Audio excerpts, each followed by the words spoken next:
Hi and welcome to All Things Marvelous. I'm John Paul and today we're going to be going through all the basic information of how to animate in Blender. This is for absolute beginners, but there may be a few things in here for more proficient users too. And then at the end of the video is a tutorial of how to make this bouncing cube. We'll be using Blender 4.4, but most things are relevant to all the previous versions. So with that said, let's get into the video. So all animation in Blender is controlled by keyframes, and they are in the bottom of the screen in this thing called the timeline. There's a transfer controls here, so you can press play to move forward with the pause button, or you can press reverse to go backwards. This one sets it at one end of the time frame, and this one sets it to the other end of the time frame. You have the scrub bar, which is this thing here, which you can manually select and with the left mouse button and move along left and right. But you can also, if you click on your left mouse button and this number here, you can also move it along the timeline. Here is where you set the start and the end of the animation. As you can see, the timeline is getting bigger and smaller as I move it along, like that. So what we want to do is want to animate this cube. And we're just going to do some very simple animations to get us started. If you select the cube, you can either select I, which will set a keyframe on all of its properties at once. If I just undo that, or you can press K and that will bring up the keyframe menu where you can select the location, rotation, scale, or combinations of different things. Another way you can do that is by coming over to the transformation area. Just here you can select to animate a property just by left clicking on the property itself, and that way you can do individual properties as you wish. The way animation works in Blender is by using the keyframes to move from one state to another, and I can show you this by quickly selecting the cube, hitting I so it registers 0 on all of the transform controls, moving forward on the timeline like that, taking the cube and manually press G to grab, R to rotate, and S to scale. And then what you can do from here, if you move the timeline or come off this, it will lose its registered state of what you've just moved to. So for instance, if I now click back on the timeline, you see that it lost all of those transformation controls, which can be a bit frustrating to begin with if you spent a lot of time trying to get the right pose or position of the animation that you want. You can press Ctrl Z and that will take you back to the thing that you wanted to animate. But a good practice is just getting used to making sure that you don't do anything else until you've keyframed the position that you want it to be in. So from here, if I was to click I again, that will give me another keyframe. As you see, it registered yellow. And then when I click back to the start of the animation and press play, you'll see that it animates the cube to the position that I chose. Something to note, so if I move to say 60 and move the cube again, so G to grab and move it over to here, and S to scale, and then R to rotate, you'll see that everything is orange. Orange means that it's a state that hasn't been locked in yet. It's registered that it is an animation, but you need to press I to register the keyframe. Like I said before, you can use the individual animate properties over here, and you'll see that they turn yellow as I press them. Or if you press I over the object, it will select all of those properties and give you a new keyframe on the timeline. Something that might be confusing at the start is when you click the object, you can see that there's 3 keyframes here, but we've actually changed a number of different attributes within the actual animation. That's because you need to click this tiny little arrow on the side, which brings up the summary of the animation keyframes. And you'll see that when you hit the summary again, you can see the cube. And then if you hit it one more time, you can see the action opens the object transformation controls. And again, you can then see all of the different keyframes that we've used just for that cube's action. And this way you can see all the various different location, rotation, and scale animations that have made the actual cube move throughout the keyframes. You can animate almost anything in Blender. If it has a little diamond next to it that says animate property, then you should be able to animate that within the timeline. I'll give you another example, even with material properties. For instance, if I add a material to this and open up the material properties in the shader, if I go into this and say I wanted it to change color over time, if I bring up the basic color properties, what I can do is if I hover over this and set it to frame 1 and press I, you'll see now that there's a yellow border appeared around, which means that there's now an animation properties on that color. You can also see the diamond on the side here. If I then skip to frame 30 and change the color to blue, for instance, and then hit I again, it's gone from orange, like we said previously, which is a halfway in between state, back to yellow, which means it's a locked in state for the animation. And this way, as you'll see, it slowly changes from white to blue within the animation. So we'll just reset that for now and get rid of that window and go back to the keyframes. Another property you can change is the frame rate, and you can change that by, if you're coming over to the output settings in the side here, you'll see that there's a frame rate of 24. It's standard at 24 frames per second, but you can change that to 60, 120 or 240 or anything else that you need for your animation. When I mentioned the transport bar at the start, there's 2 buttons here which will be able to flick between the keyframes. As you can see, instead of going from the end to the start of the animation, you can also flick between the keyframes that you've created. Another thing you can do with the timeline, if you click the middle button, you can then grab the actual timeline and move it back and forward. And then if you scroll the mouse wheel up and down, you'll be able to extend or shrink the actual timeline itself, which is really great if you need to move around quickly. One thing you can do to make your life easier if you don't want to manually do your keyframes, if we just delete these keyframes for now and go back to the summary, if you hit this button here, actually we'll reset the cube back to what it was and then delete the keyframes. If you hit this button here, this will select auto keying, and what this will do is it will automatically put a keyframe every time you change the object on a different keyframe. So for instance, we'll add one now and we'll rotate the object. And as you can see, it's set a keyframe at the start. And then if we move the time along to frame 20, rotate it again, grab it and move it, and it adds another one there. This way, you never have to remember to keep on pressing I or K to set the keyframe. It will just do that automatically. Just a quick couple of other things to mention while we're on the timeline. You can left click one of the keyframes to move it. You can also press G to grab it. You can press X, which will bring up the option to delete it, or you can just press delete and that will delete it too. You can also copy and paste. So if you select the previous keyframe and press Ctrl C and then Ctrl V, that will paste it. If you see these orange bars, what this means is that the preceding keyframe is the exact same as the one before it. So this means that nothing has changed in between these 2 keyframes, but it denotes that you've actually added a keyframe afterwards. Another thing you can do is you can stretch. So let's say if I add another one here, if you go back to the start and select all of them and press S to scale, this will allow you to scale all of the keyframes at once. What you can actually do also is if you put it in the middle, it will scale from that point forward on both sides like that.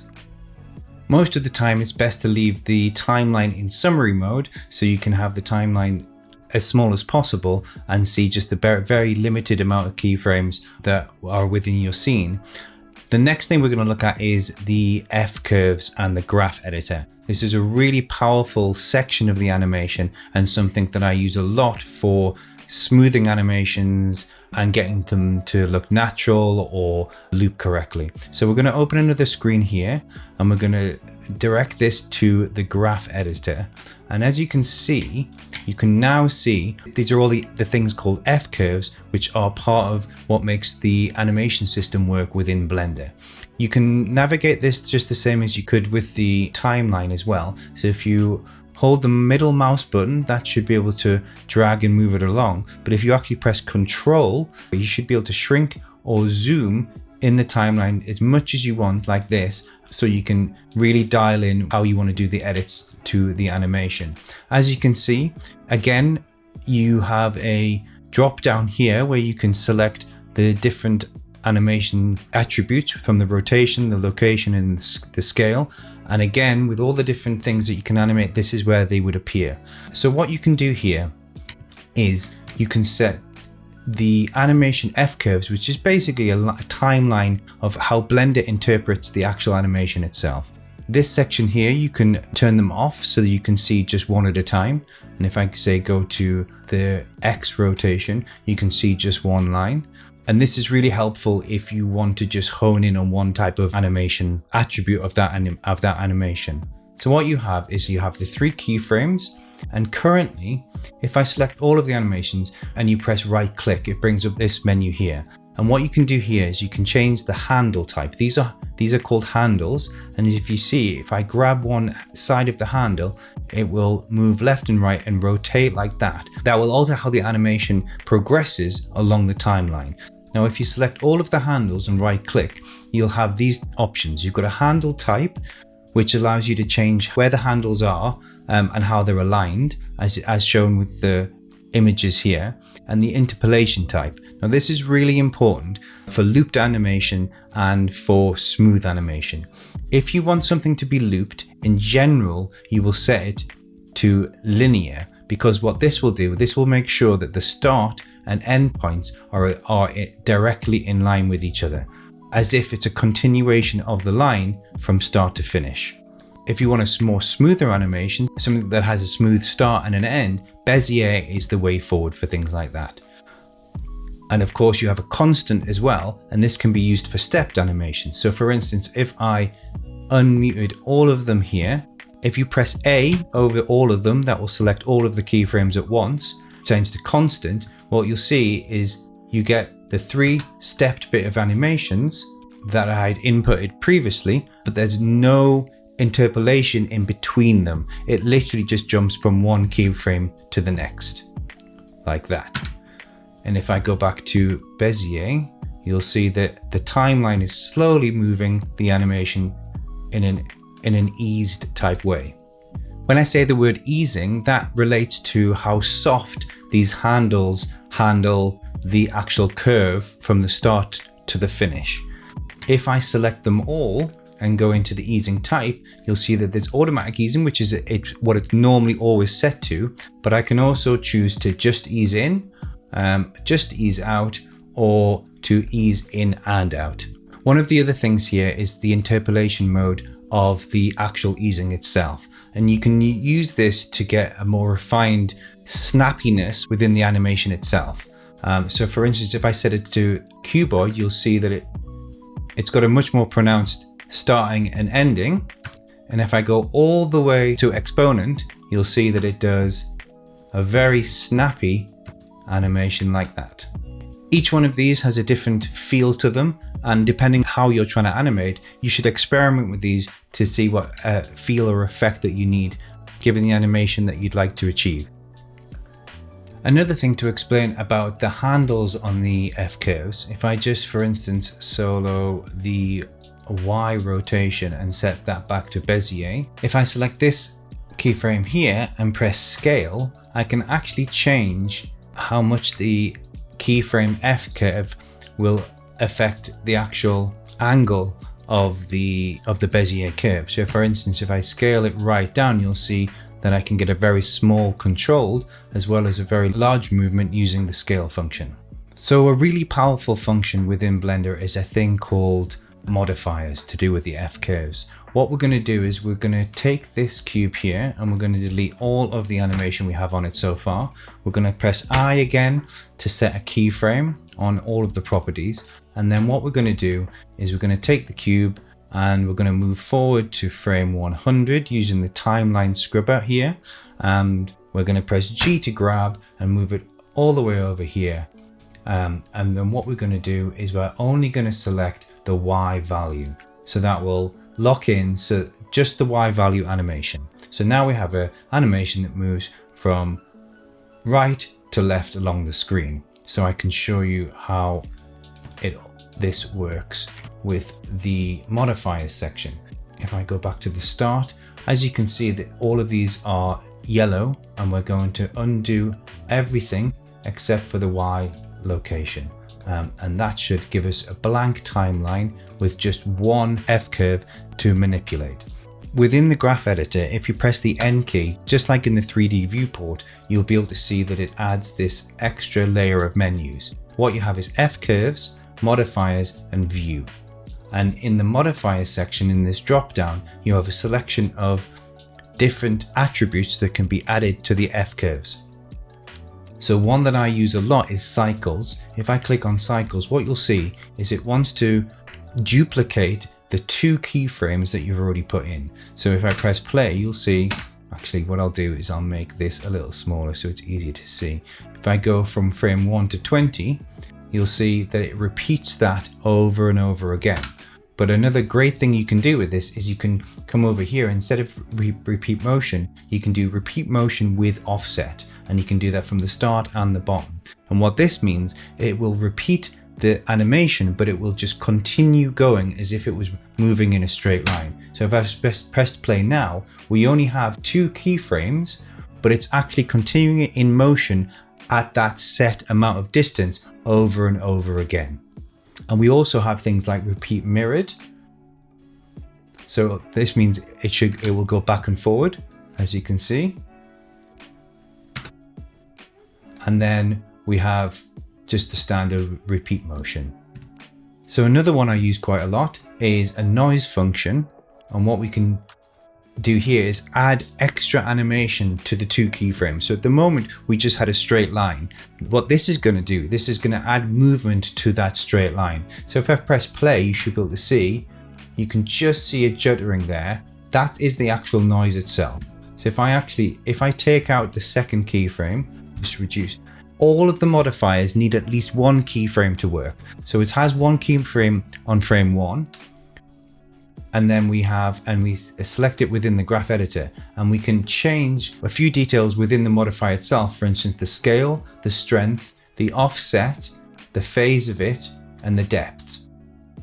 So if I was to, for instance, change the scale, you'll see that now we have a random generated additional animation to just using that 1 keyframe to moving it on the Y axis. So we're going to do a really quick animation, and we're going to make the cube jump up and down and move along a little bit.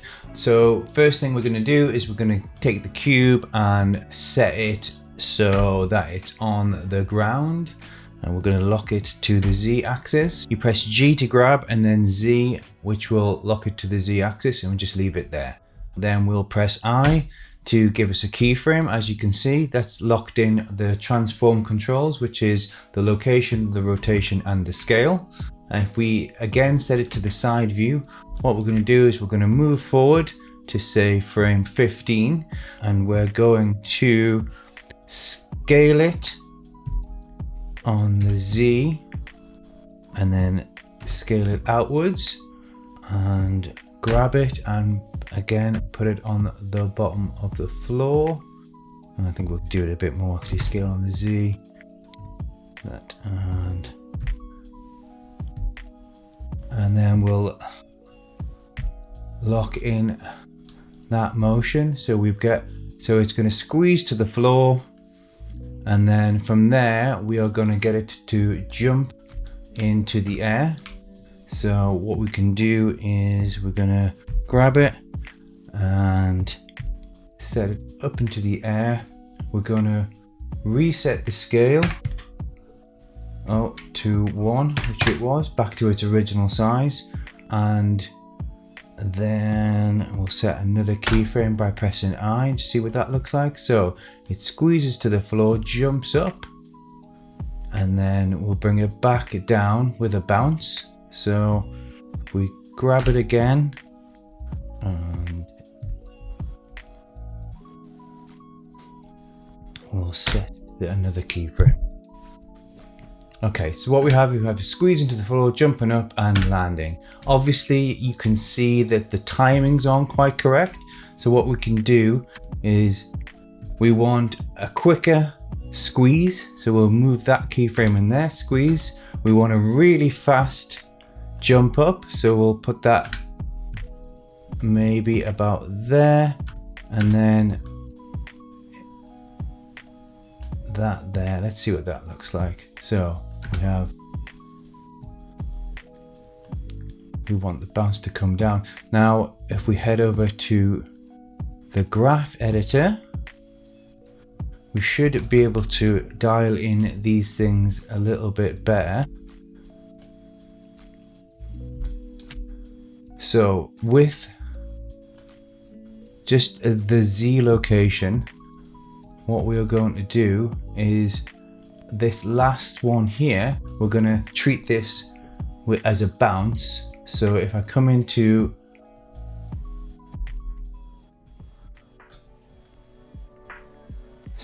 what we have is that action there. So we have a squeeze, jump, and a bounce. Squeeze, jump, and a bounce. Okay, the next thing we're going to do is after we've done the bounce, we are then going to make it jump forward. So we'll go from this keyframe, and what we're going to do is we are going to use the same squeeze again. So what we'll do is we'll copy the resting state, and as you can see the yellow bars appear, which means nothing happened. We'll then copy the squeeze state. We'll put that there. Okay, so we've got the squeeze state on the floor. What we're going to do is move to 60 and copy the jump state. Not that one there. And what we're going to do is we're going to grab that and move it over slightly, locking it on the Y, and then press R to rotate and hold Control, and that will give you incremental values on the rotation. Rotate it once. I'm going to set I to lock in that animation. Then we're going to move the keyframes along to 70. We're going to grab it again and bring it down to the floor. Press R to rotate and Control to hold and rotate it one more time. And then press I to lock in that keyframe. And this time we should have a jump and roll to the next plate. As you can see, it's also set, it's copied the bounce interpolation so that we get another bounce state as it jumps back to the floor.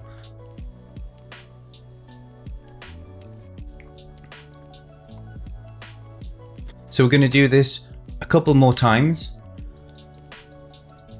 and we can just copy and paste these states here.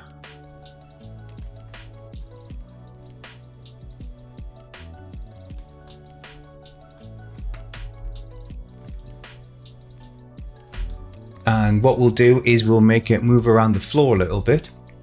So we're going to take the squeeze state again, but this time we need to make sure that the location is the same as this location. So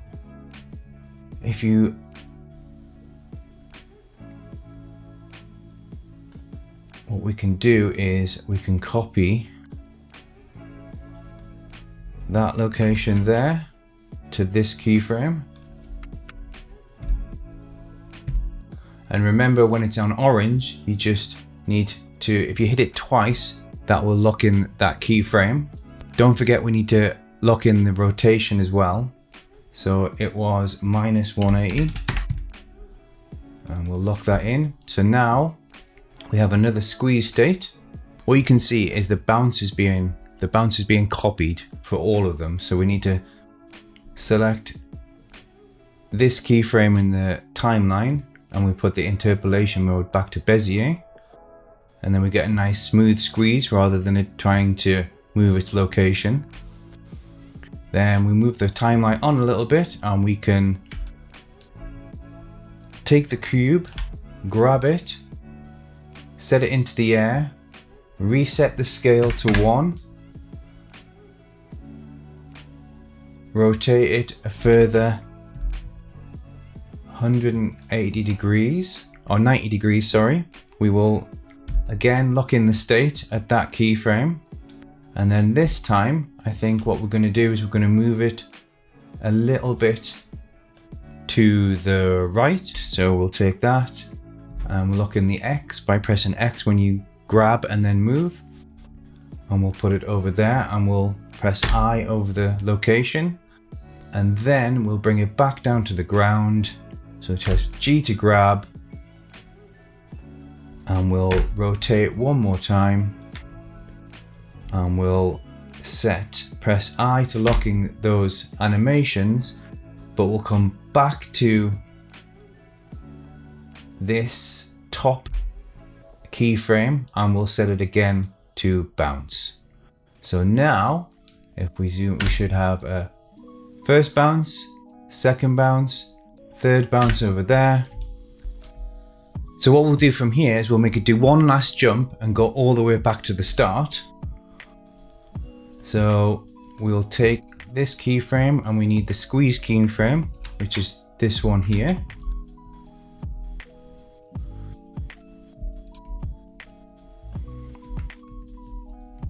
But we need to make sure that we copy the location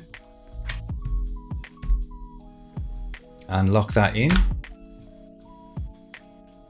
And the rotation as well, which I think is -360.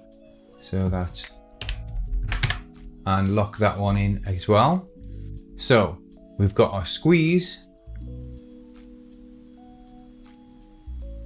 And then we're going to make it jump all the way back to the start. So we will move forward by 10 keyframes, grab it, put it halfway in between, change the scale back to the normal size, lock in the keyframes, rotate it the other way this time, 90 degrees, locking that rotation. And then we can copy the very first frame, which will take us all the way back to the start. And we will also add in a bounce on that Z location. So we'll go back to the interpolation mode and add in a bounce. So we should now have a final jump that takes us back to the center.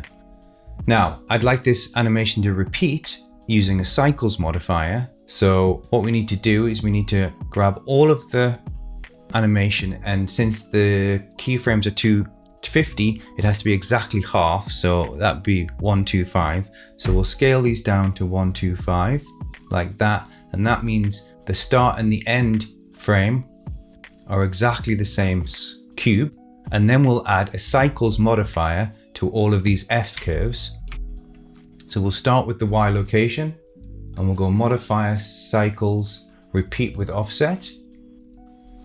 And then up here, there is a place to copy and paste the modifiers. So we'll copy that modifier. We'll go to the X location, paste, the Y location, the Z location, paste, all of the rotations, all of the scales. And now what we should see is, and as you can see, the animation now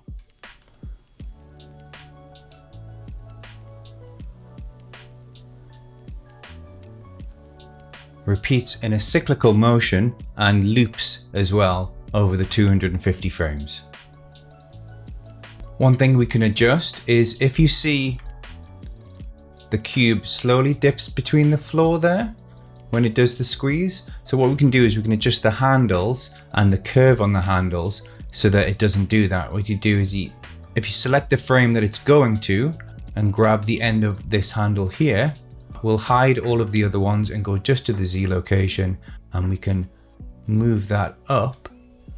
So when it comes down, when it squeezes like that,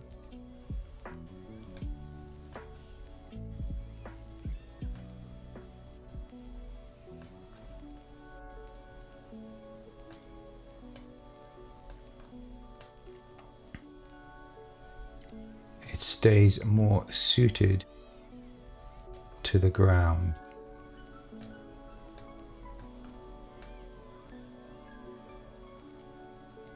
Like that. So there we go, a really quick bouncing cube. Thanks for sticking around to the end. I hope you liked the video and found something useful. Let me know what you think in the comments. Please like and subscribe, and I'll catch you on the next video.